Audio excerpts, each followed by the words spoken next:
What's going on, Knights of Fulcrum? It is me, your boy Gilbert, And me, Harry. and it is another episode of the Fulcrum Entertainment Podcast. We are just shooting the shit today, yeah, and we're just going to be doing we're going to be talking about the stuff we've been watching. Harrison has some news. So, real quick, first of all, before we get to the thing you that I really want to talk about, I have to ask you: did you end up watching Mandalorian and Grogu? No. Actually, I haven't yet. No, sorry. Okay. Yeah, I talked to my girlfriend about it, so possibly we might go see it. But we had a couple of other things we were doing. Why did you not end up watching Grogu or Mandalorian Grogu? Bum bum. No, I'm kidding. No, so to be continued, everybody. We will, and I have another sound effect for when he does watch it. No, but in all seriousness, though, okay. So you did watch something else, though. You watched. I did watch something else. You spent your day off. Some might call this a waste of a day off. You spent your bank holiday on Monday watching what movie exactly?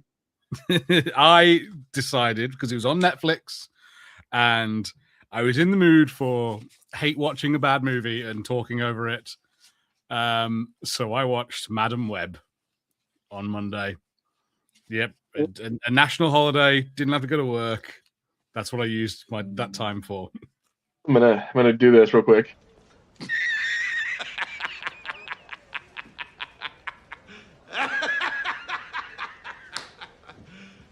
You serious? And yeah, that comes from a vastly better Spider-Man movie, and that's Spider-Man 3. So, okay, so take us through this. We're gonna spend a few minutes on this. What did you think of Madam Web? This is your first time. Well, you never watched it before, yes? Yeah, I didn't see it when it came out in theaters. I didn't think it was a good idea to begin with. Sony's track record of its Spider-Man without Spider-Man movies was bad enough already. The whole premise of the movie, that we knew of coming out of, like, it's a young Madam Web, but it's how Madam Web became Madam Web. I was like, I don't really care about that. Like, and it doesn't really fit with what I sort of feel works with the Madam Web character. She's quite effective as a mysterious, powerful figure that just sort of appears out of nowhere, and it has this, like, where did she come from? What's she all about? So yeah, it was questionable. And then a while ago, I'd heard some people on a podcast talk about how funny it was, and talked about a few things, and I was like, I think I might actually kind of want to see this. I very much love a so bad it's not good, but so bad it's funny movie. I love Troll 2. Landline from Outer Space. I watched the Ice Cube War of the Worlds movie with my brother for that reason, to just watch, like, awful movies. Like, I quite enjoy it. All right, fair enough. But yeah, it was, to me, I remember watching that movie, and it was just so painful to watch, because there's a couple of cool scenes. Like, we get to see, like, the weird, like, future flash forward, whatever, where we get to see them all in, like, their spider costumes, and that was pretty cool. Even having her as Madam Web for a second, like having her, like, with the going blind, and I would like to see her in, like, the weird little, universe traveling chair with the weird, like, web stuff behind. I'd like to see that kind of stuff, but that maybe I'm just biased from the 90s. I don't think any of that shit was cool, man. I don't think I can go with you on that. Really? Like the flash forward things where we see the Spider Women fighting or killing. I've forgotten his name. Ezekiel Sims, yeah. Don't get me started on that. That all of them killing Ezekiel Sims is so, like, vague and pointless. Like, and I kind of hate. Oh my god, Sydney Sweeney's, like, laser webs, whatever she's doing, where she's got, like, whoo, like, she's doing a really bad Kamehameha, and I'm like, no, this sucks. And like they're all, like, bits of other spider people. Like, one of them has, like, the superior Spider-Man legs coming out the back. I was like, but that's already in the MCU. and it's the Superior Spider-Man. Who the hell are you? Did Did Sorry. you notice? Did you notice that they reused footage from the Spider-Man movies, like the web swinging footage and shit? Like a lot of the cameras, like swinging through the streets or like panning up and shit. Like some of that was reused footage from the other movies that they own. Jesus. Okay, I did not notice that. I didn't realize that. Yeah, no. It was bad. And then when you get to the very end of the movie, and she is now the more like, oh, this is what Madam Web is. And it's done so fucking badly. For a start, she's blinded out of nowhere, like for no reason, and like in a way that you kind of think she should be safe. Like she falls into the water and like, okay, and then just like, oh, psych, underwater firework, blinded you, and like, okay, and then her back's broken, like she's paralyzed, and I was like, when did that happen? Did that happen in that scene I just watched? Because I didn't think it did, but fine. Uh-huh. But then rather than like a pair of sunglasses or anything kind of normal, like when she is now Madam Web, like a giant fucking solid visor. Like I want everyone to know I can't see shit. Like, okay, fine. And the way that they then try and show that she can see the future by like the spider ladies turn up and she's like, bless you, huh? What are you talking about? Sneeze, huh? And does it to each one of them. I'm like, this is like, it's like we get it. You're clairvoyant. it's like a teenager wrote this script. It's like it really feels like a lot of like placeholder stuff was left in this script. A lot of like, oh, we'll come and punch this up later, and Yeah. but we want something like that of like, oh, she's like, more used to predicting the future and is doing it constantly, and she says, oh, bless you, before someone else already sneezes. But then they just left it as it was, and I was like, no, this is bad. Yeah, no, it does get a little hacky, and I think just the movie itself is a little over the top because, like, again, like instead of doing anything vaguely like Spider Person related, they focus a lot on her weird like Final Destination power, and it really kind of bugs. I don't. Also, I wanted to ask you about this. What do you think about the reference that they have? That one, the her partner, her buddy, her little friend in the ambulance. I was furious, and like my girlfriend didn't sort of get it straight away, and I was so mad. I was like, no, you cannot fucking do that. You cannot do that to me. You cannot tell me that the guy from Severance is Uncle Ben. Get fucked. And she goes to like the baby shower for oh, it's my brother's baby shower or whatever, my brother's wife or whatever the hell, and it's like, oh, she sees the future of him being like like I think it's like she vaguely like helps name him Peter or something like that. And there's some awful stuff they do in that. There's a bit where like Mary Parker says like, oh, he's really swinging around in there. I was just like, get out of here. Like, no, I hate you so much. Like, I forgot. Yeah. Puns, spider puns, because like then there's also like the weird spider people who have like the Spider-Man powers and have like the vine spider suits. It's like, what the hell is this? Like, you don't have the right, like you don't yeah, go ahead. I hate the vine spider suits of like, oh, they paint themselves red and then wear these weird vines that look like webs all over them, so they look like Spider-Man. I'm like, we know that you can't put Spider-Man in this movie. I don't care. Make it its own movie. Yeah, you're doing everything you can to not put Spider-Man in the movie while still simultaneously putting Spider-Man in the movie. Because like Ezekiel Sims too, he has like the black weird Spider-Man suit that's like vaguely not quite. It's like legally safe Spider-Man. Yeah, it sort of looks like maybe they're trying to do the 2099 Spider-Man suit, but it's not like it. See, like the thing is that in the comics, Ezekiel Sims, the only time he's ever put on a Spider-Man suit is like a multiverse kind of thing, and it's like the one that I have, like the red leather jacket, and like it's like like the Last Stand Spider-Man. Yeah, and so like it's. I don't know. I see what they're trying to do. Like he in the comics, he does have spider powers, but it's because he got it from like a spider god. He didn't get bitten by a radioactive spider.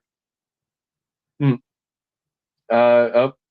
LaRoe, he had a break. He's finding out that nobody gives a fuck about the Spider-Verse. Oh, is that the guy who directed the Into and Across the Spider-Verse movie, or like the Yeah. I mean, I don't know if that's the person we're talking about. But everyone loved those movies, and everyone I talk about is really mad that we don't seem to be getting the third movie because Yeah, no, I think it's like not until like 2027, 2028 that we're not going to get the Beyond the Spider-Verse. I mean, if we get it eventually, that'll be good enough for me. And hey, Pinky, how you doing, my Hey, guy? if you want to jump in, dude, come on in. I put the link in there. But yeah, man. So I don't know, dude. Madam Web. If you're gonna watch a Spider-Man movie, if you're gonna watch a bad Spider-Man movie, at least watch like Spider-Man 3, or watch like I don't know. Most of the animated stuff is pretty good. It's pretty good. Spider-Man 3 is like not bad in a very funny way. Like Spider-Man 3 is bad in a frustrating way because you can see like a good movie in there, particularly like all the stuff with Sandman. All the stuff with Sandman's great. Have you seen? There's somebody on YouTube who's done a thing about how like if you edit out a bunch of stuff from Spider-Man and make Spider-Man 3 and make it about like 30 minutes long, it becomes a really good episode of The Twilight Zone. I I have not seen that, but I'm like I would love to see that fan edit that cuts it down to an episode. Yeah, and it's like, yeah, a lot of it's just about Sandman, and it's like, oh, this does have the structure of a Twilight episode, like a Twilight Zone episode, like him breaking out of prison, but then falling into the weird thing that turns him into a sand person, and he's Bruno Graves. He's escaping from prison, but something just makes it about Sandman though. He's going to fall into the Twilight Zone. But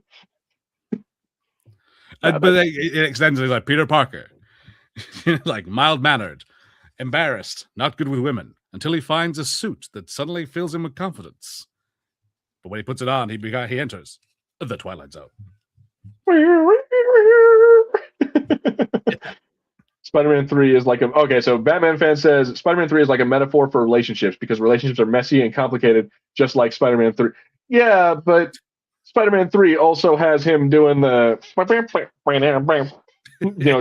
doing the dance and Saturday Night Fever strutting across the sidewalk.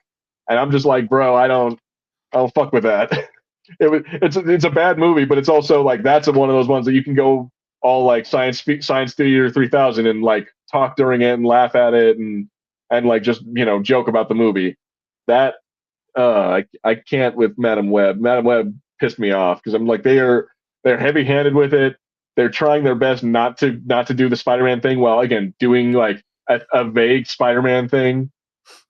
And I'm like, guys, just fuck. I think it's perfect for a mystery Science 3000 sort of thing. Like there are so many awful lines that are so good to play with. Like how many times they try not to say Spider-Man but saying Spider-Man. Like it's like, oh, he's like some kind of spider person. The crazy bits where like she has that flash forward about Ezekiel Sims showing up at the diner and killing the girls, and in the flash forward she runs over to the diner like in like 20 seconds she's there. In when she goes back in time and then like, well, not back in time, but when she comes back to the present and it's like, oh shit, I've got to get there and save them. She gets in her car and it takes her 2 minutes. It takes her longer in the car to get to the diner. And then like the fact that in that moment, what she does to fix that situation is she hits him with a car. And like I heard someone else saying that like her entire superpower in this movie is she could drive. Like the most useful thing she does is drive in this whole movie. Driving a taxi that she stole and then like took the license plates off and then continues to drive for the entire film, including taking it to an airport in 2003, so 2 years in New York after 9/11, takes a license plateless taxi to an airport, gets on a plane in that airport whilst being hunted for kidnapping children, and goes to Peru. The movie's wild. Well, you see that 9/11 never happened in the Toby universe, or in that universe. Never happened in the Sonyverse. Like they're just kind of just scrolling right past that, and it's like TSA doesn't exist yet. you can get on a plane like that. Nah, Spider-Man 3 is not going to do well. People are tired of time travel. Okay, we gotta be very, very clear. Are we talking about Beyond the Spider-Verse, or are we talking about Spider-Man? Because Spider-Man 3 already came out. Are we talking about Beyond the? Because I don't count that as Spider-Man 3. There are people. We call things for a reason. People. It's not Spider-Man 3. It's Spider-Man Beyond the Spider-Verse. And I Wait, think wait, that it's not time or are we travel. talking It's about also multiverse travel. the next Tom Holland Spider-Man? Yeah, because that would be Spider-Man 4 at this point. Because if we're talking about like the Spider-Man, like the brand new day, or Yeah. then that's going to be Spider-Man 4. Okay, the new one. So again, which one? Because we talk about the animated, or we talk about live action. We talking about a new TV show because they got that too. Like the Spider-Man, the friendly neighbor. I don't think it has anything announced, but D23 or whatever the hell is right around the corner. Well, it's more like I'm just interested, Grandmaster Solus, what you talk about time travel, because I didn't know that any time travel was going to be involved with this movie, and from things I've seen so far, it's not going to involve time travel. Okay, he's talking about the live action one. So the Spider-Man Brand New Day, Spider-Man 4. It's why would you say that it's not going to be? Actually, well, I think that the Daredevil show is pretty good. I just finished Born Again season 2, which is pretty. It's actually really great. I think you'd enjoy it. There's a whole part with Fisk where he like beats the shit out of a whole bunch of like citizens. It's so good. You gotta watch it. I think you'll enjoy it because it's the Kingpin you actually wanted. Okay, interesting. All right. But so there's that. I would say that I still need to finish the Punisher, like the One Last Kill, the little like 45-minute movie thing that they made for Disney Plus. Oh yeah. Like I need to finish that one, and then, but I don't know. I think I'm willing to give it that. Like I think Marvel is doing all right for right. Like they're kind of getting on track with what people want. So I'm willing to give them, especially if Daredevil's or not Daredevil, especially if Punisher is fucking around with Spider-Man. I'm gonna give it a chance. Yeah. I'm definitely interested to see how Punisher fits in. I think we talked about it before that it looks like there's going to be some Man Spider stuff that looks like it's going to be cool. Yeah. I'm so hyped to see that happen. Dude, yeah, like they show a thing where he doesn't have his web shooters on, but he does that and it like makes the noise of it go. So he's gonna start having web, like I want him to make reference to Tobey Maguire. He's like, oh shit, I'm like that other Spider-Man now. Like, yeah, I assume he will do that. Like, it's be interesting. Like, because I think that'd be kind of cool to like, first of all, make reference that he remembers the other Spider-Man, even if they don't remember him. Like, I like that idea that he would still remember what was No Way Home. Yeah. So, but yeah, and that's cool. And then I do want to see Man Spider. I want to see Tom Holland turn into like go all Cronenberg on us and turn into to Peter Spider. I was gonna say trying to make a thing on Brundlefly, but turn into Man Spider. Yeah, Parker Spider. Spider. Yeah, you get it. Oh yeah. Born Again season 2 was so good, says Peaky, and so was The Punisher. I've only watched like 15 minutes of The Punisher one. It's kind of slow getting in, but the Daredevil series or season, great season, well worth a watch. Okay, I do need to go back and finish that. I got a couple of episodes in. I definitely got to the moment where those cops were about to unmask him, and then Bullseye murdered everybody. Yeah, no, they keep that going for a couple of episodes. Well, not episodes after that, but there is a couple of episodes where Bullseye does do that more, and he's sitting there just offing cops left and right. Let me see. We got Grandmaster says the best Punisher video he ever saw was the Dirty Laundry video, and that's a fan film. Weirdly enough, that's made by Adi Shakur or Shakir. What the hell? It's the guy who made the DMC the Devil May Cry Netflix series. Oh, that guy. Oh, cool. Yeah. But yeah, before he ended up making that, he made a bunch of like fan films. He made like a Power Rangers fan film where it's like a dark, gritty future where like where the Machine Empire won, and like they have like James Vanderbeek is like one of the evil Power Rangers. Okay. Oh yeah, no, they also got Katie Sackhoff in there as Kimberly. It's not bad. It's actually pretty cool. And then the Punisher Dirty Laundry one is like it's got Thomas Jane in there And I think it was sponsored by Jack Daniels because he has a Jack Daniels bottle that very clearly shows the label, and he uses it to beat the crap out of a bunch of criminals, and then like pours it all over a dude and sets him on fire. Mate, you keep reminding me of things from Madam Web. The fucking Pepsi, the Pepsi promotion in that movie is obscene. Like, there's just constantly like the entire scenes where like she is just like turning a Pepsi can around in her head and around in her hands, rather, just making sure we can always see the logo whenever she turns. So, if Batman fan says rate the Backrooms movie, yeah, I'm gonna say it here: 0 out of 10. Hashtag don't care. Oh, interesting. I'm interested in the Backrooms movie because of the people who are doing it. But yeah, I don't know. I don't know. I've becoming very skeptical about horror lately.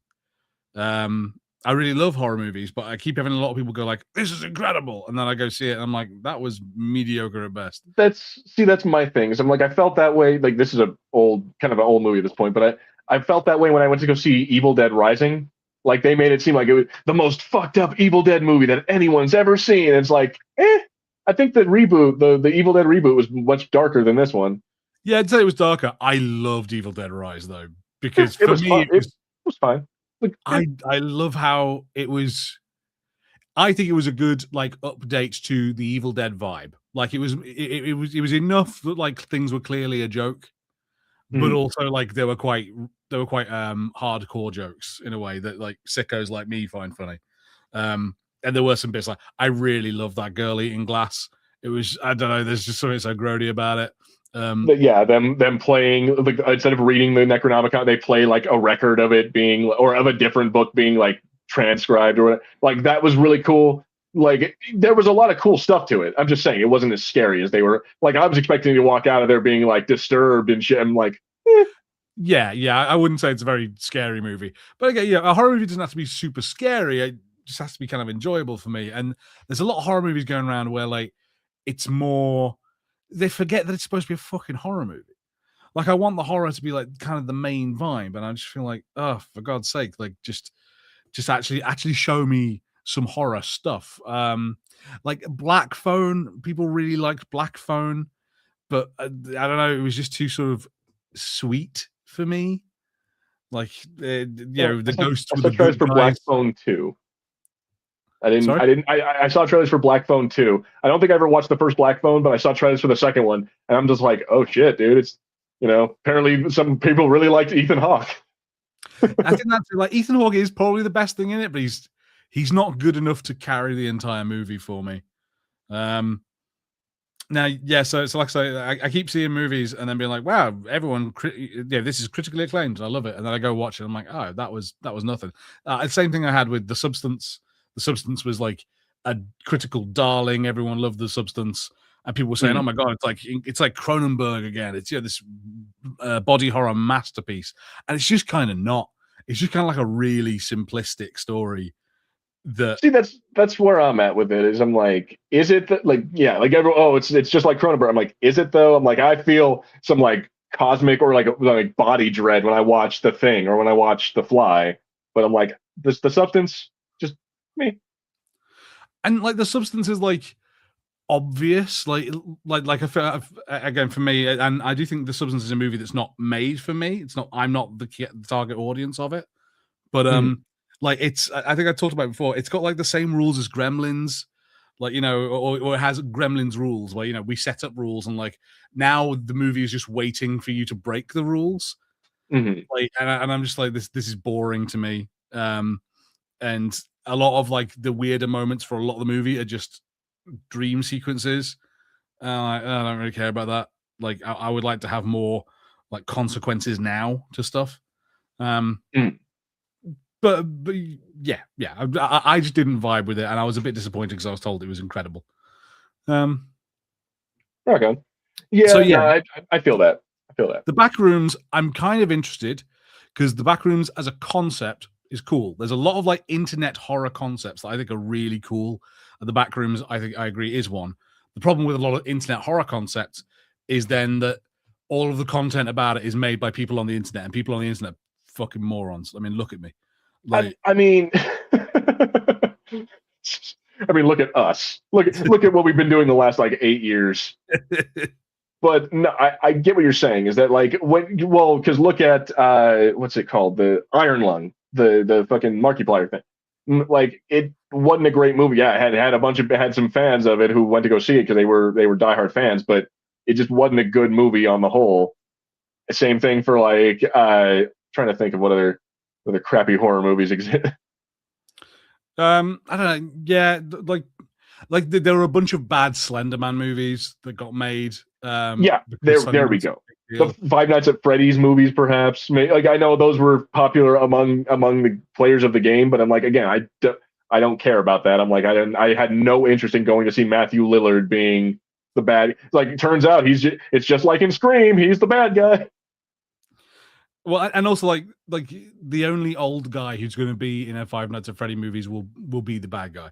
Like I think that's one of the things. Is like I say, a lot of things that become like a big popular horror thing online almost immediately turn into how can we, or the business model is how can we make this Five Nights at Freddy's, and so it becomes this very simplistic kind of lowest common denominator horror that isn't about like building a sense of dread or like a kind of really scary concept that you can enjoy on a more like intellectual level, but just it's not just jump scares, and you turn it into jump scares.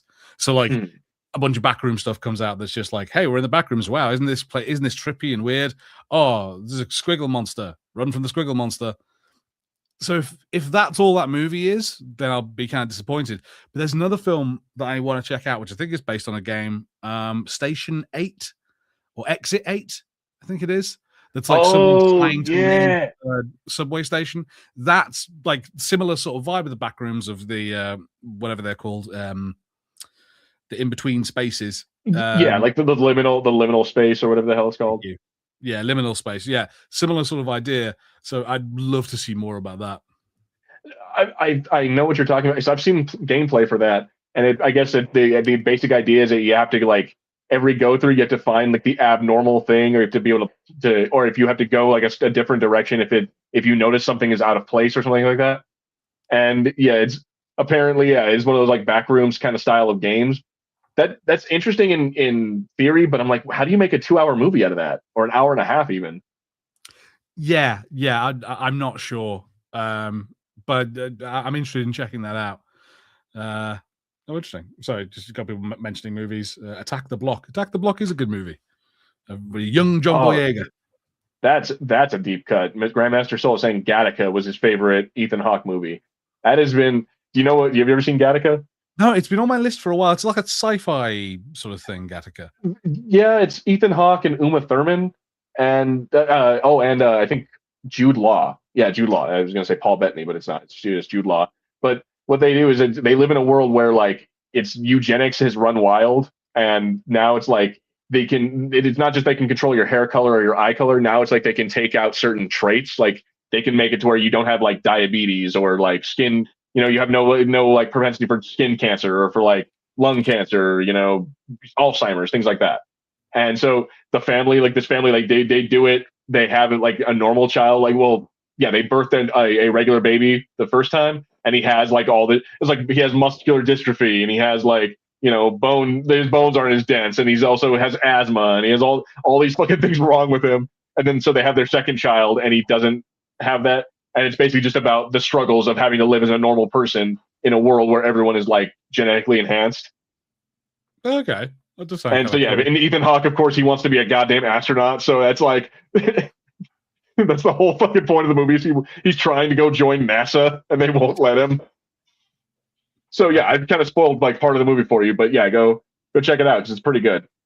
It's like I had to watch that in college and I really enjoyed it. And it is a very good Ethan Hawke movie. Attack the Block, I have yet to still watch, but I've heard it's good. Yeah, Attack the Block, well worth it. Kind of like Shaun of the Dead, but with aliens. All right. Another Ethan Hawke movie that I like, and going back to like horror movies that I quite like, Sinister. I really liked Sinister. I thought that was a great movie. If you've ever checked that out, had a similar vibe to Super 8. If you've seen Super 8, isn't it like found footage kind of some of the stuff? Yeah. So like in that, like Ethan Hawke is a sort of Stephen King style author who keeps moving his family into houses where like murders took place. Like so he can then write books about the murders that took place there. He's like a true crime writer sort of thing. Like, okay, Stephen King, relax. Yeah, and in the attic of the house he's moved into, he finds a bunch of probably Super 8 films, and like gets an old projector out and plays them, and they're all the films are children murdering their entire families, and like sort of slowly discovers this mystery of why all these kids have murdered their families, and it's a cool ass movie. It does scary stuff in a way that like you wouldn't think it was scary. I think that this is the best way I can describe it. Okay. I still see horror has never been my bag, but I want to check that out at some point. I need to check out the newer movie that came out. It's like the dude, he breaks the little like thing and he makes a wish and the girl becomes like obsessed with him. It's literally Obsession. Yes, yeah, I've heard good things about Obsession. That I've seen a bunch of clips on it on my Instagram and it looks terrifying. And I'm like, you know what? I might give that a try. So Batman fan asks, did you think that Kill Bill works better as 2 volumes or as the whole bloody affair, as the recent thing that they did where they released it as like a one long 5-hour experience or like 4-hour experience? It's like however long. I think Kill Bill works better when you just kind of ignore Kill Bill Volume 2, to be honest. I don't really like Volume 2. Hot take. So you're not a fan of the Western of it all, or do you prefer like the samurai aspect of it, or? I think that's it. I think like the first, like Kill Bill Volume 1 is like a really fun movie. Like it's a great revenge movie. Like, you know, it's bloody in ridiculous ways, and yeah, all the kung fu and the Hanzo steel of it all. But then like yeah, you get into Volume 2, and it's just like really long conversations with like strange character actors. And it's like, what the fuck is going on? Could we just get on with the goddamn movie? And then like possibly one of the most disappointing endings to a movie I've ever known. Oh yeah, and she just beats him that way. I'm like, it was. I mean, I didn't mind it because it was kind of like, again, like a samurai quick draw kind of thing, like who's faster on the draw. But I just didn't. I enjoyed Kill Bill Volume 2. I think you're right. Kill Bill Volume 1 is much better. This is the much stronger of the 2 movies, and it has a much more fun scene where she's like beating the crap out of the crazy 88s. Like that scene is great. But I don't know. I enjoy the like Bill being like, oh yeah, Superman, and let me talk about why I like this movie, and it's very Quentin Tarantino to do like a stupid nerdy reference while also making a point somehow. I kind of feel like it's like Kill Bill Volume 2 is like Tarantino's like worst habits. Like it's like he sifted out like his 2 things of like incredibly stylish, like violent action filled stuff, and then just like dialogue that is kind of pointless. And the more you think about it, the dumber it is. It's like, what is this? A Kevin Smith movie? It's one of those arguments. Well, kind of, yeah. You're not wrong on that one. Drawing the refer or like the parallel to Kevin Smith, but it kind of made me look at Superman in a different way. Like I watched Kill Bill at a way too young age, and when I watched that, I'm like, oh my god, that's right. Superman looks at us like we're nothing. Fuck Superman, and it made me hate Superman for the longest time. I think it informed why I love Batman so much. Anyway, fair enough. Yeah. But they meant it to be one movie, like Superman, the movie, and Superman, or they're meant to be one movie. And yeah, that may be, but I don't got time to sit for 4 hours in a fucking theater. I'm gonna fall asleep. I'm like, I'm getting older, and I'm like, I understand. I'm only 32, but goddamn, dude, it's like you can't expect me to sit in one of them comfy ass chairs in the quiet, like air conditioned theater, you know, and not like doze off during a movie I've seen probably like 80 times. Yeah, it's not. I don't think it's worth it. I wouldn't bother. Peaky, sorry, to go off on a thing, you mentioned, have I seen Weapons? And thank you for bringing that up, because that is one of the biggest ones I've got of, everyone told me this movie was incredible, and I thought it sucked. Like, I really didn't like Weapons. I think that movie wastes an hour, and then like in like the last 20 minutes, 30 minutes, like suddenly actually has something happening. And it's kind of cool when that happens, but the rest of the movie sucks. I just don't like it. I haven't seen Weapons yet. I heard it's like a zombie movie, like bioweapon or something like that gets used on the populace and they become like zombie people or something like that. No, not at all. Oh, okay. Maybe I'm thinking of an entirely different movie then. Yeah, it's not like a bioweapon, but like yes, because like the whole thing is it all begins with an entire class of children disappeared one night in this small town. Oh shit. Okay. And so it starts off with that, and that sounds like there's a mystery to be solved, and like we're gonna slowly, and like Josh Brolin is one of the fathers of one of the kids that went and is like mad as hell, and one boy from the class didn't leave, and everyone's like blaming the teacher, or they're sort of freaking out at the teacher of this class, like how did all your kids like escape and all this sort of stuff, and she doesn't know. But the way the movie is told, it's split into parts, and it's like, here's what happened to the teacher in these like 2 days, here's what happened to a cop that she bangs early on in the movie, here's what happens to Josh Brolin, here's what happens to a random homeless guy, and then here's what happens to the kid who didn't escape. And all the mysteries of the entire film are solved as soon as you see what happened to the kid. Like everything else does nothing. And like I've seen people go like, it's incredible, it's actually about alcoholism, and it's actually all like this wonderful like metaphor. And it's like, it's not a metaphor. You just ignored your story and talked about alcoholics for like 40 minutes. Also, like there are some bits that really wind me up. Like this cop has a whole thing about a homeless guy who you then see like his plot. But the homeless guy, like the cop picks him up because he's fucked up on the side of the street, asks him like, hey, there's nothing sharp in your pockets that's going to like stab me or anything like that, is there? I'm not going to get hurt. Guy goes, oh, no. Puts his hand in. He gets stuck by a syringe in this guy's pocket. Cop then immediately like punches the dude out.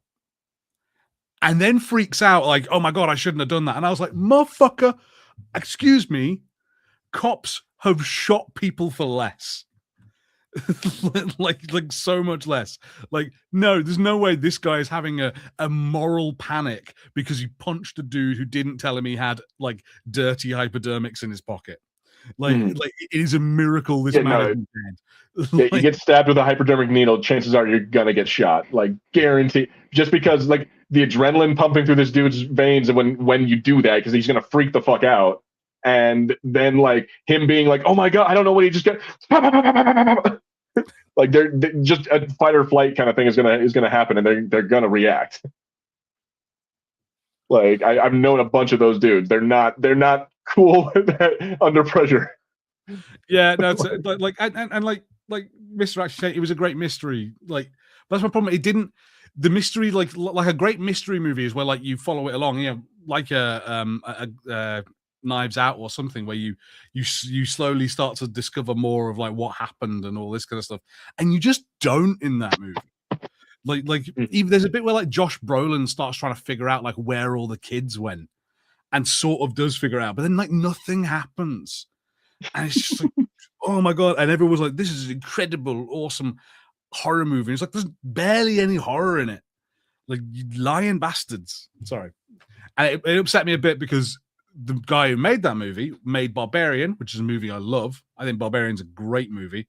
It's a great example of a movie being funny and like being based on horror. Has a great cast. And he's making the new Resident Evil movie.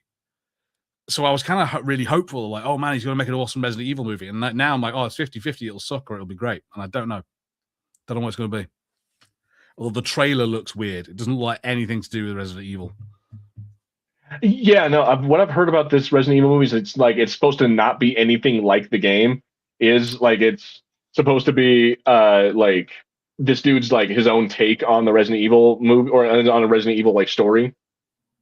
Kind of like 7 or 8 if you want to. But I mean, those tied into the original story eventually. But I'm like, I don't know. like he's trying to he's just trying to do his own like new thing. I think that's it. It's like, yeah, like I can vibe with the idea of, well, don't bother telling like Chris's story or Leon's story or Claire's story or whatever, because we've seen all those, but already we don't need a movie of that. Fine with that.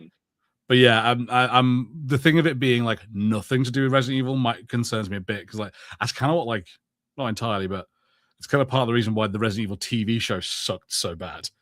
Like, because they just made a terrible.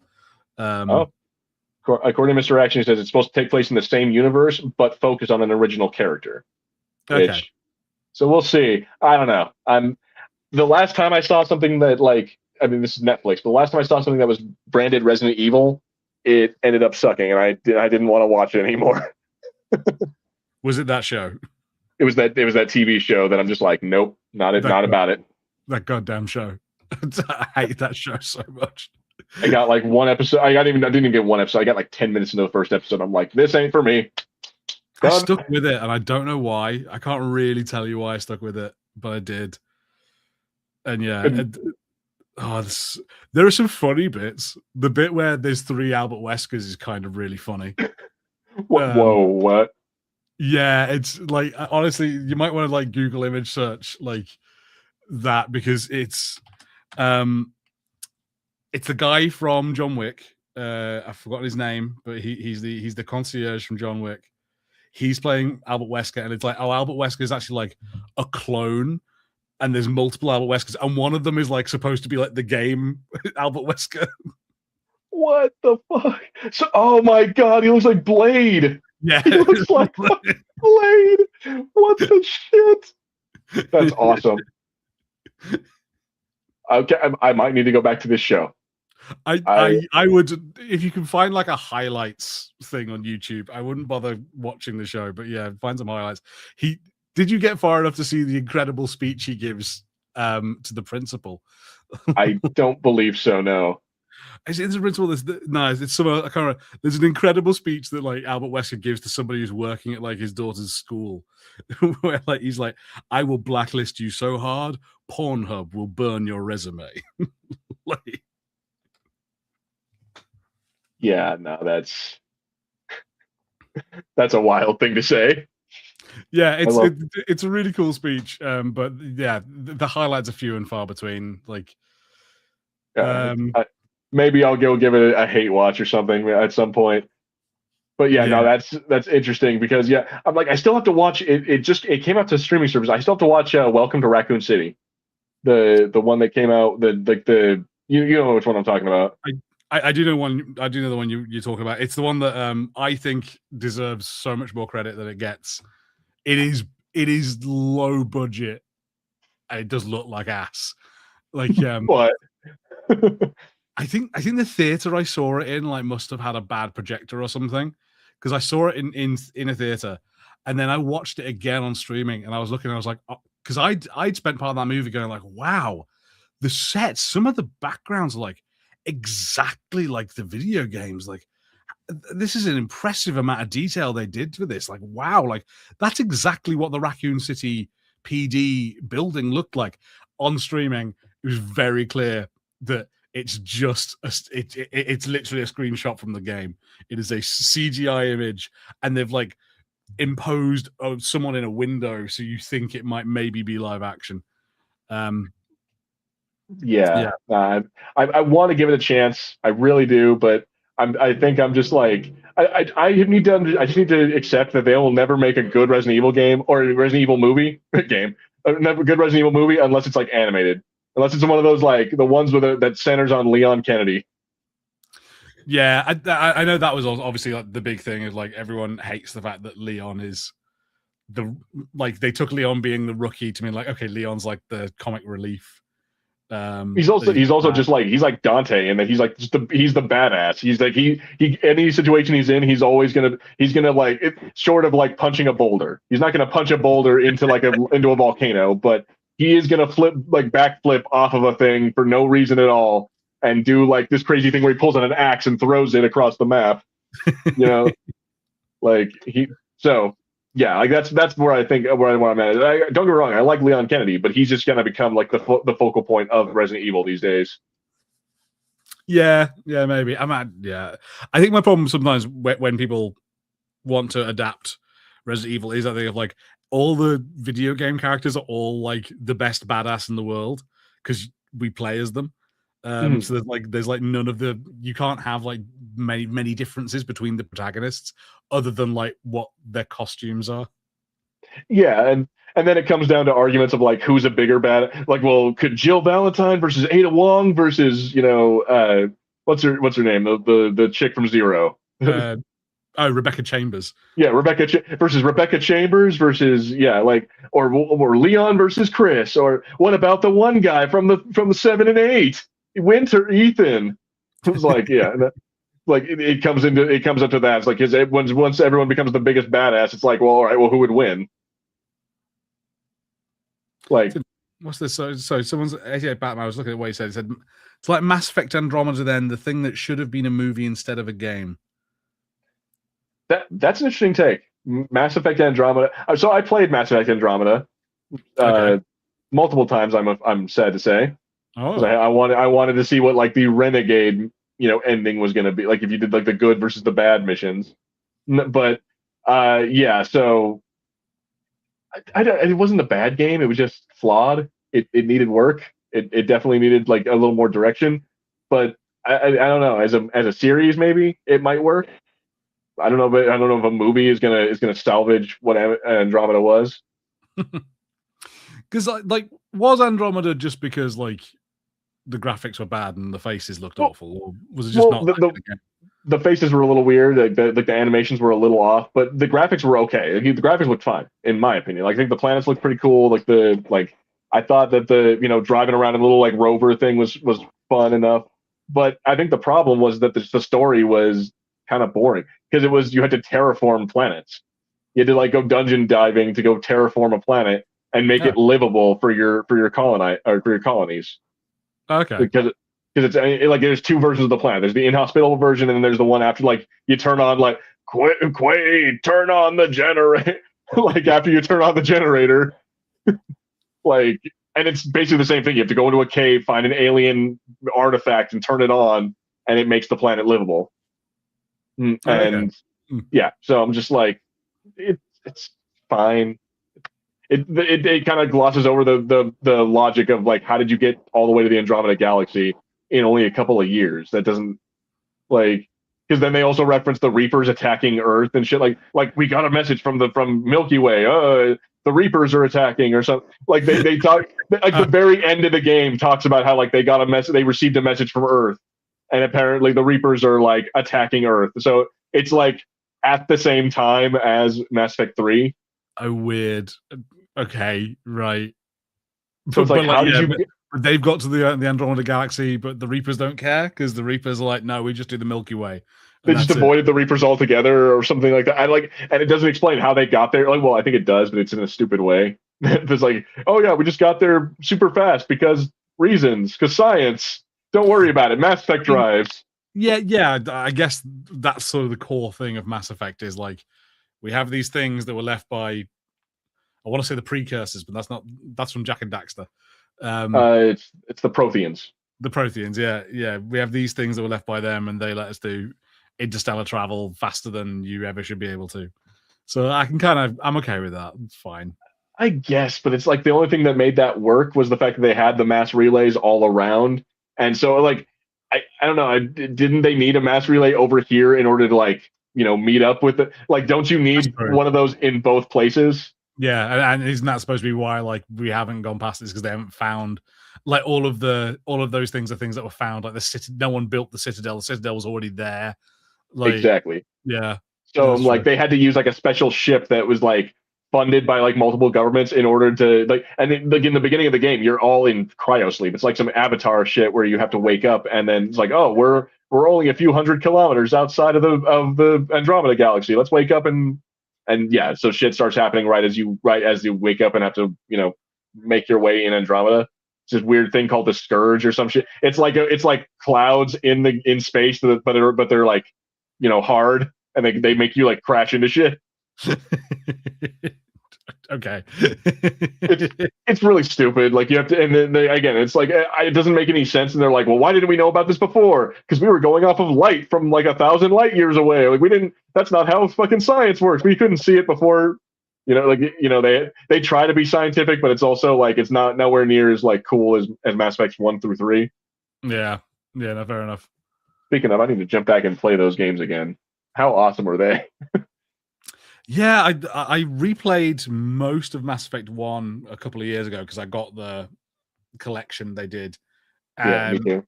And I do love them. It's just a lot of what was the word? It's a big investment to try and go back. And I was a bit like, oh, I should go and I should play differently to how I played when I first played through the trilogy. Like I shouldn't, I should romance different characters. I should make different choices to see what the game's like. But I was also like, I can't do that. I can't do that to Tali Zora. Like, you just always went for Tali.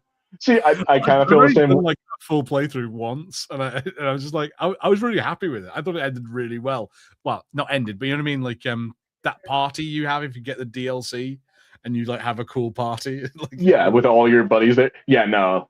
See, I was a little pissed off. So, all right, until they made the DLCs that you allowed you to undo it, like I was a little pissed off that Mass Effect 2 forced you to not be with not Tali, with what's her name, with Liara. So, like, hang on 1 second.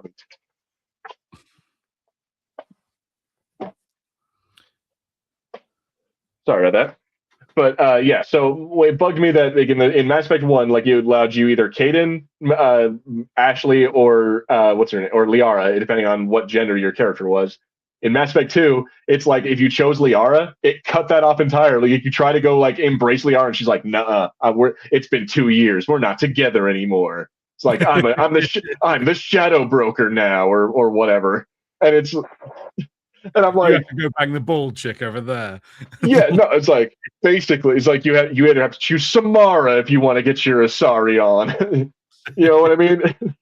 But like what bugs me about that is that like when they released the DLC, it's like okay, now you can go romance Liara again if you want to, and then you can do it all throughout Mass Effect 3.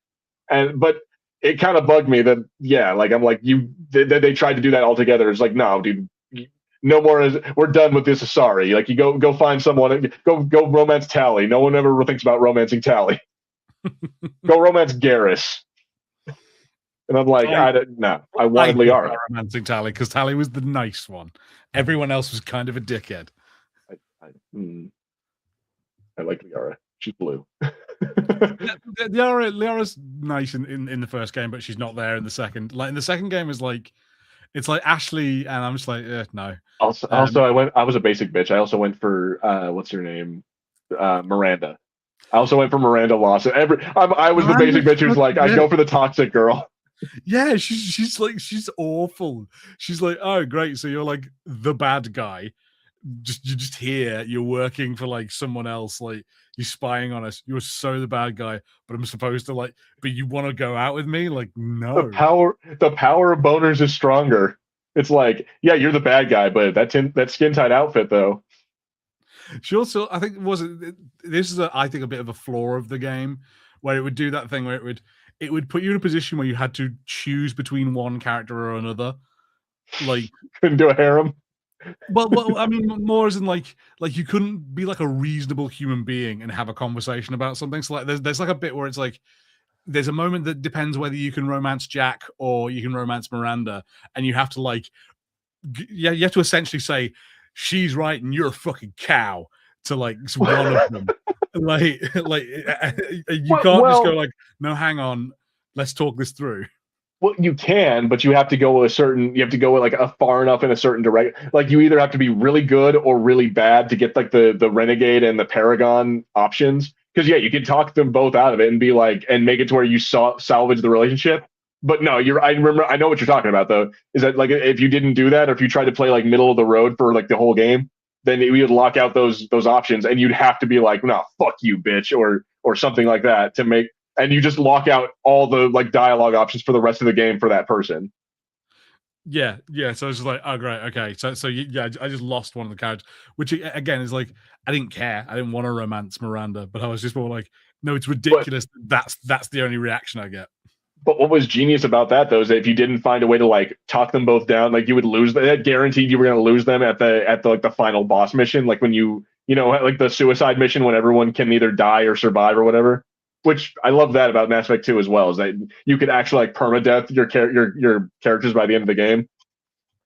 And it did some great things, like how you could import stuff from the previous game, which like a lot of other games weren't doing at that point. So yeah, it was one of my first experiences of that. So you go, okay. And even things were like, I think because for some reason, I think I had to like swap consoles. Might have been like a Red Ring of Death thing, depending on how early I played the first Mass Effect. I didn't have my save from the first Mass Effect. So the thing where you could choose what had happened was good. Yeah, like I think it was like it had to have like an EA membership, but yeah, you could go back and like put a pre-save kind of thing that you could download the code for. Yeah, I do. I think I cheated a little bit, and I think I told the game I saved Rex because I was so mad that Rex had died in my first game. Fuck Rex. I went the Tales of racist Shepherd. Like humanity first. I romanced Ashley. Rex is right. Like when he's like, hang on, you created the disease that's destroying my entire people. I'm gonna shoot you. It's like, and now you're gonna destroy the cure. No, you're in the first game. You're like, yeah, he has. Like they tell him that he has a cure for the genophage, and then you tell him you're gonna bomb the facility that's making the cure, and he's just like, what the fuck? Yeah, no, Rex was right. Rex was absolutely right, and he got done dirty. Like he gives you the chance to screw over the Krogans so many times in that game. I love this when you go see the Krogans in 2 or 3. I can't remember which. Yeah, I think it's the second one. Yeah, I love when you go see the Krogans. They build up the Krogan culture and how weird it is, and like the Krogan females come out like covered in the weird robes and like jewelry and shit. I was like, it's so interesting and cool, like good world building. Yeah, no, it's vaguely like it kind of gave you like was it forehead Klingon, gave you Klingon vibes. Yeah, like they're vaguely a Klingon race, and I like how they don't have really buildings, they have rubble and ruins that they live in, and it's just because like they're just a warlike people.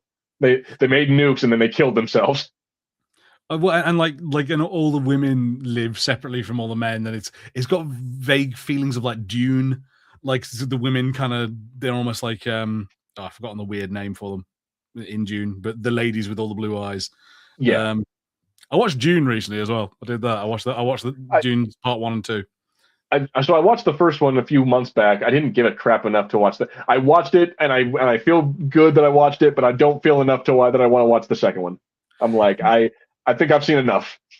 It's not a bad movie, but it's definitely a movie that makes me like, I feel like I watch it and I go, oh, this is something you can't adapt into a movie. Like, there's no way you can make a good Dune movie, I think, like because Dune's like all just ideas, and ideas suck on film. My problem with Dune is that it's not so the thing I like about like Star Wars or Star Trek or other sci-fi things of this nature is that it shows like different cultures or different like alien races that are all weird and like different in their own way, but they all have like vaguely humanoid or like Earth-like shit, like the Jedi or samurai, like the Mandalorian's a cowboy, things like that. Like we all have vaguely, Earth-like stuff, but it's in another like alien setting, and I kind of like stuff like that. Same thing for Star Trek. It shows you like these vastly like different cultures, and it uses us like the human culture as like the foil to kind of like, oh, that's weird, but we have to accept it because don't be racist. But what we get with Dune is just like it's weird and it's alien and everything, but it's also like, we have Duncan, Idaho hanging out on this. It's like, oh yeah, no, of course, Duncan, Idaho. It's like the year 20. It's like the year like 3680 fucking whatever. But we still have that stuff. It's like Paul Atreides. Like our main character's name is Paul. But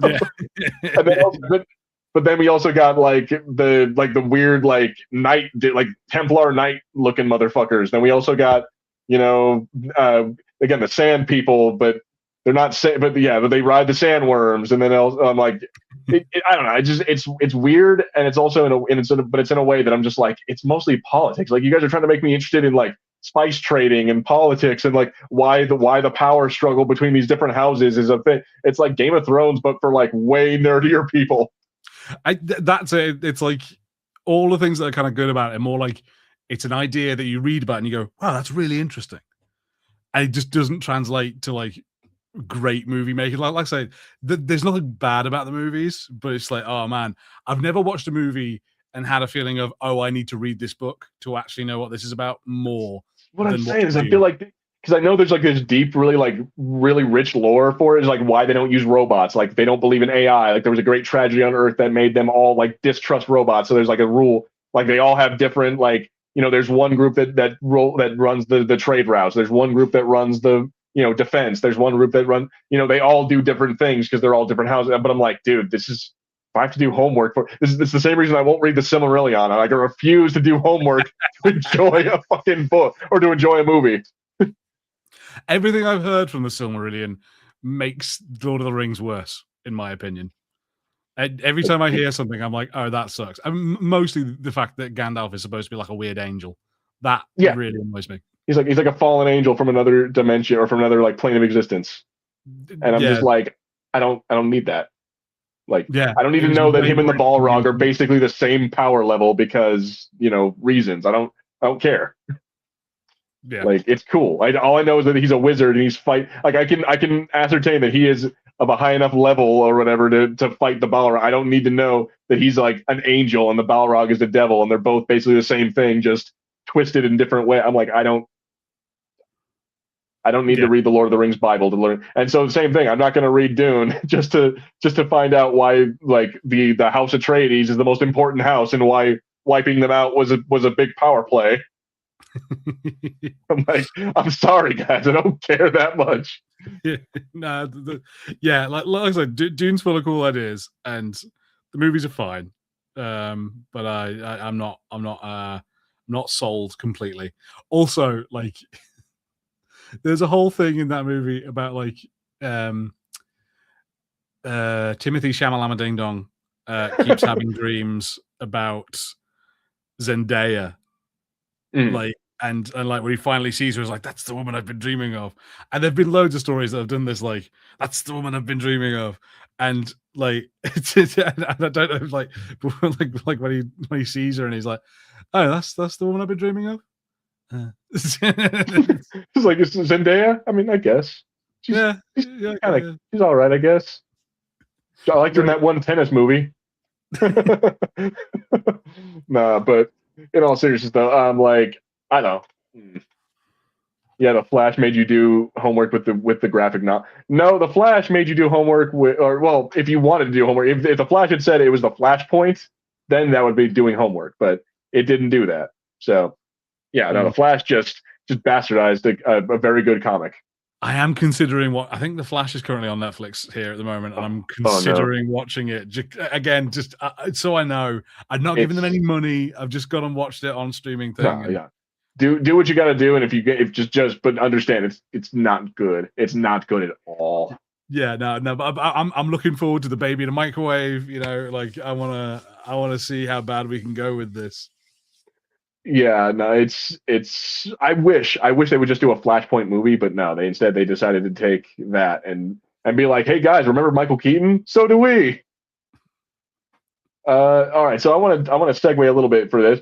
We got Batman fans saying my problem with the 007 video games is that they're not based upon their movie titles, or not based upon movie titles. Is that they're interchangeable? Okay, so because like First Light and Nightfire sound like the same game. Actually, I might disagree. So I don't know what Nightfire is. I never played that. I never heard of that one. But First Light, I might have been wrong. I joked a few weeks ago about how not caring about First Light. I've been seeing some gameplay footage. It looks kind of fire. I kind of want to play it. Yeah, I'll have to admit, I'm kind of interested. Maybe. I mean, they're all pretty. There's a great opportunity for James Bond games to be good, but maybe that is just because everyone knows GoldenEye was incredible, and like GoldenEye was like lightning in a bottle. So I don't know, but I've heard some good things because I think. Was it Nightfire and then was it Agent Under Fire? Was supposed to be quite good as well. I can't remember. There's been a few of them. Okay. So, I mean, there was also, I mean, if we're just talking about the ones that are like supposed to be like Pierce Brosnan Bond, there was also like I think the world is not enough, or there was a couple of those that they did after GoldenEye that's supposed to be that Bond, and they were actually like pretty solid Bond games. Yeah. So the world is not enough is based on is a movie tie-in because that was the Yeah. third movie in the franchise. So it's before Die Another Day. Mm. With Pierce Brosnan. But then like I think it's Nightfire, I think, and was Rogue Agent might have been one of the was that supposed to be was that just like a generic Bond? Yeah, it looks like it wasn't necessarily Pierce Brosnan. It was just a generic, like we know who Bond is, so it's just that kind of. Okay, Nightfire. Or GoldenEye, yeah, GoldenEye Rogue Agent. Wow, so it's supposed to be, it's like a sequel to GoldenEye, kind of. Yeah, and I think if I remember rightly, it's one where he like gets kicked out of MI5 or MI6 rather. So yeah, but no, this new one apparently it's like the First Light is apparently like it's a Hitman game almost, or that's what's being compared to. Because you can't change costumes or anything like that. You can't like steal people's clothes, but you can like drag their bodies. You can knock them out of windows. You can throw shit. Apparently, there's a thing where you can like throw something at a guy, make him drop his gun, and then you can catch the gun in midair and start using it to shoot people, which I think is pretty awesome. Like I guess there's also all the gadgets. Like you have like the tranquilizer dart or the grenade lighter or whatever, like things like that, like the laser watch. So I kind of want to. I might fuck with that. Yeah. See, I'm not surprised. I'm sure you've started First Light. I bet you've also started. What other game came out? Fuck that I wanted to play. First Light, and then there was. I know there was another Star Wars game. It was like Directive 8020, and that was right. The Dark Pictures anthology one. That one came out, and I wanted to. I played Mixtape. I don't know if you've heard of that game so far. Mixtape. No. Yeah, it's kind of like a visual novel game that uses it's the main character is like talking to the audience the whole time and being like, well, this song is this, like, and it really is. And, they kind of use like music to set the scene for whatever's going on in the gameplay. It's like it's supposed to be like a 90s, 80s nostalgia, like coming of age story kind of game. Oh, not bad. It's similar to like the Walking Dead, like the Telltale Walking Dead series, but it's not bad. With First Light, I kind of feel like a James Bond game should be like, I don't know, maybe not exactly a Baldur's Gate, maybe like what the Deus Ex games could have been.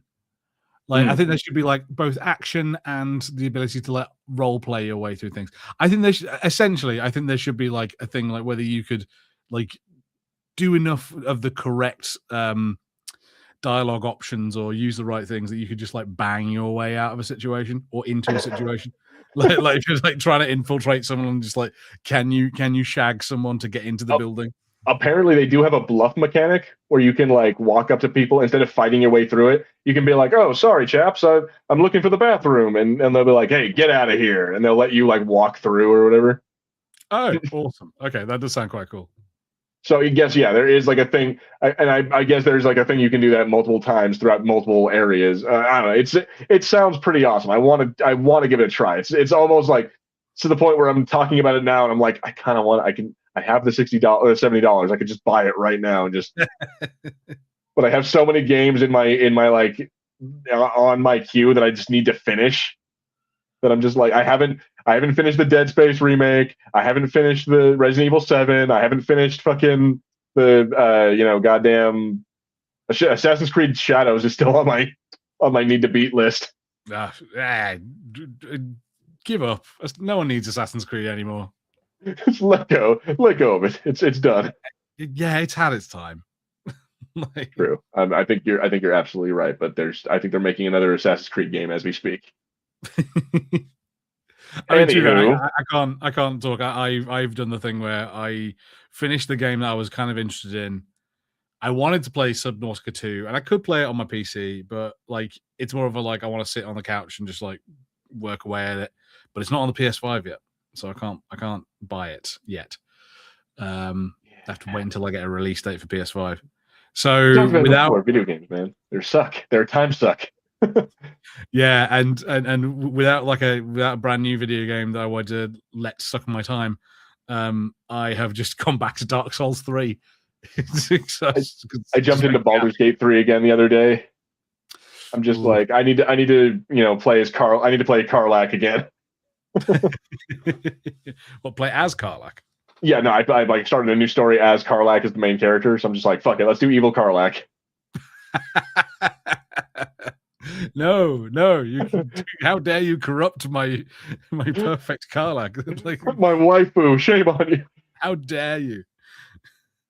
I mean, but yeah, no, but First Light looks fucking phenomenal, and I kind of want to play that. Yeah, no, the Lego Batman. Peaky just said that was the other one I was looking for. I was trying to name, but Lego Batman the Legend of the Dark Knight looks fucking awesome. Apparently, it has like all these. I guess it has references to other things that the character that's not even a Batman.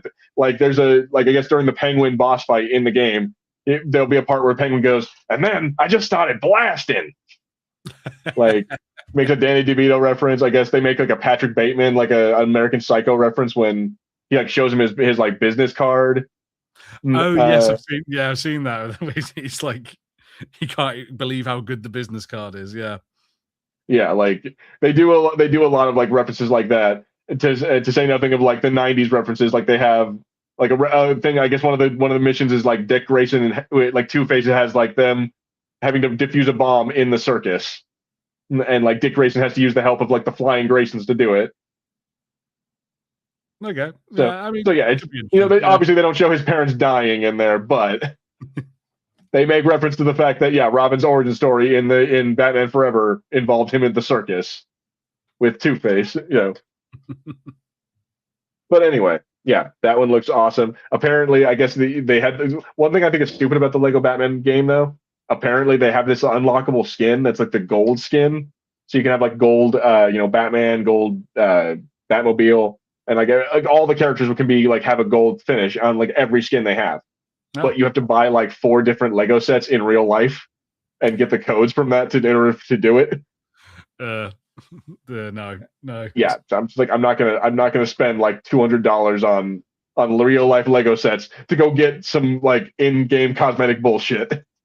Nah, not worth it. Fuck that. No. Not worth it. Oh yeah, Peaky mentioned Black Flag Remastered, and he said that. I was like, oh goddamn! I just told you to give up on Assassin's Creed, but I might get Black Flag Remastered. Dude, if you want to listen to sea shanties, YouTube exists. You don't need to play a stupid game to listen to sea shanties. I don't just want to listen to sea shanties. I want my ship. I want to go around and I want to sail my ship and be a pirate. It was so much fun.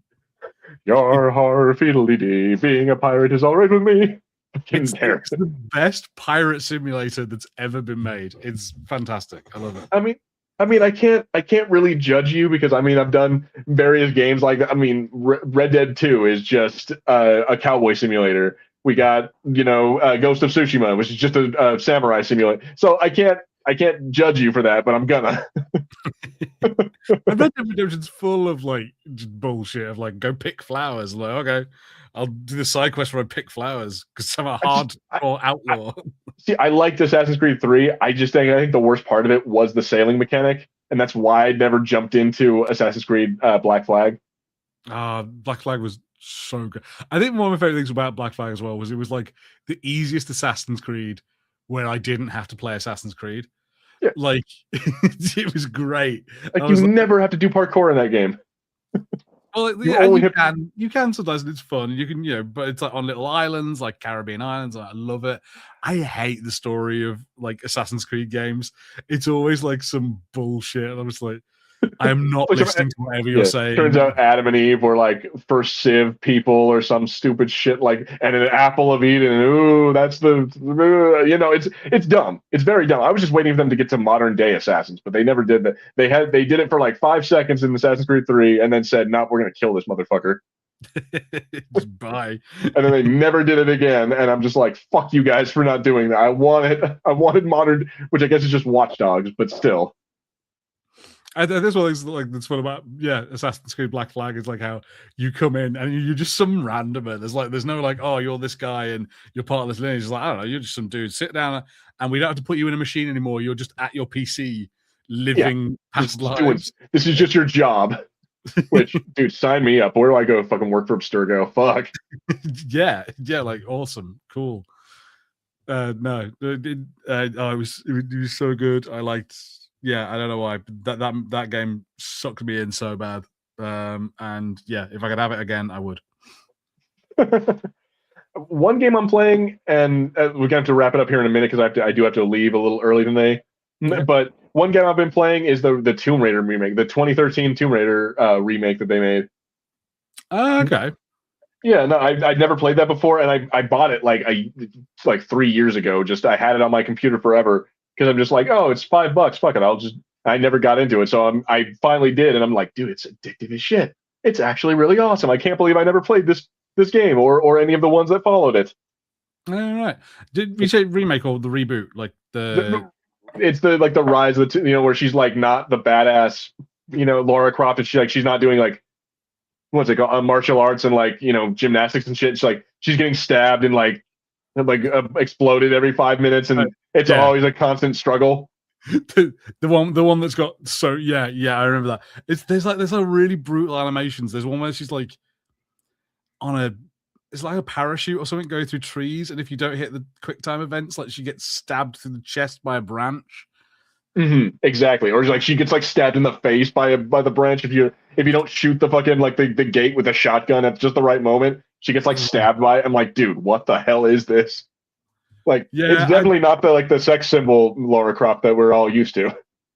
Yeah, I hope you're enjoying the game. I wasn't as into that game. It was very much of its time. It was trying a new thing. Like I respect the hustle. Like they were definitely trying to do just like a new version of Tomb Raider that wasn't just the same old bullshit. And because I've also played the original like Tomb Raider games, and I'm like they're fun, but again they are of their time.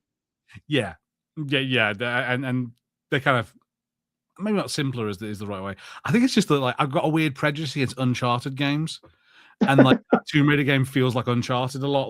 Like how like the weird like you have to climb everything in a certain path and shit like that.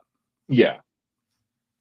No, I get what you're saying, but it was like again they're fun, but I'm enjoying it, but it's one of those things that's just on my list of like fuck it, I have to beat this because I spent the money, so I'm like I need to at least spend my 20 hours beating the stupid game. I'm not gonna 100% it. That's not happening. No, but I'll beat it and get my money's worth. Yeah, exactly. Just at least get the story so I can understand why all these dudes are bitching about the animated Netflix series that came out. Oh, okay, interesting. Because apparently it's supposed to be based off of those games. So an entire generation of people were like, "We ruined the games." I'm like, okay, well, I don't know. Sure, why not? But anyway, I think anything else? The last things you want to say before we wrap it up here? No, I'm good. If you need to jump out, we can wrap it up. Alrighty, my friends. Well, that's gonna do it for us. It's been a fun. We always do end up talking about video games. I love it. It's always a fun time to talk about what we're playing and what we have played. But yeah, so that's gonna wrap it up for us. Thank you guys all for being here. Also, thank you to Peaky. He is our newest Felcom Council member. I forgot to mention that before we. So real quick, we're just gonna do a quick 5-second thing.